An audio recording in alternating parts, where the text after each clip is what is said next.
അപ്പോൾ പിന്നെ നിങ്ങൾ പറയും എൻ്റെ കുട്ടി പറഞ്ഞ് കേൾക്കുന്നില്ല, ഇപ്പം തല തെറിച്ചു പോയി, ഇത്രയും കാലം ഞാൻ പറഞ്ഞൊക്കെ കിട്ടീനി. അത് നിങ്ങൾ പറഞ്ഞ് കേൾക്കാറ്റില്ലെങ്കിൽ മാതാപിതാക്കളോടാണേ നമ്മളെ മക്കളെ ഒരു റൂമിലൊക്കെ പൂട്ടിയിട്ട് അല്ലെങ്കിൽ വീടിൻ്റെ ഉള്ളിലൊക്കെ തടവറയിലൊക്കെ ആക്കിയിട്ട് ഭക്ഷണം കൊടുക്കുന്ന രീതിയൊക്കെ ഉണ്ട്.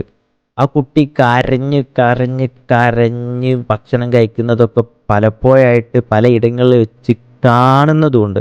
അപ്പം എൻ്റെ ഒരു എക്സ്പീരിയൻസ് വെച്ചിട്ട് പറയാം, വിശക്കുന്ന ഒരു സമയത്ത് ഓട്ടോമാറ്റിക്കലി അത് കുട്ടിയാണെങ്കിലും വലിയ ആളുകളാണെങ്കിലും ഭക്ഷണം തേടി വരും ഒരു പ്രായം എത്തിയാൽ. ഓക്കെ, അപ്പം അതിനു പുറമെ നമ്മൾ അവരെ നിർബന്ധിക്കാം, ഭക്ഷണത്തിൻ്റെ സമയമായാലൊക്കെ അവരെ നിർബന്ധിക്കാം, ഒരു പരിധി വരെ നിർബന്ധിക്കുക. അതൊരിക്കലും അവരെ നിങ്ങൾ തല്ലി വഴക്ക് പറഞ്ഞ് റൂമിൽ പൂട്ടിയിട്ടൊക്കെ നിങ്ങൾ ഭക്ഷണം കൊടുക്കുകയാണെന്നുണ്ടെങ്കിൽ ഒരു സമയം കഴിഞ്ഞാൽ അവരവരേതായിട്ടുള്ള തീരുമാനങ്ങൾ എടുക്കാൻ തുടങ്ങുന്നൊരു സമയത്ത് പലതും നിങ്ങൾക്ക് ഒരു തിരിച്ചടിയായിട്ട് ഫീൽ ചെയ്യും. അപ്പോൾ പിന്നെ നിങ്ങൾ പറയും എൻ്റെ കുട്ടി പറഞ്ഞ് കേൾക്കുന്നില്ല, ഇപ്പം തല തെറിച്ചു പോയി, ഇത്രയും കാലം ഞാൻ പറഞ്ഞൊക്കെ കിട്ടീനി.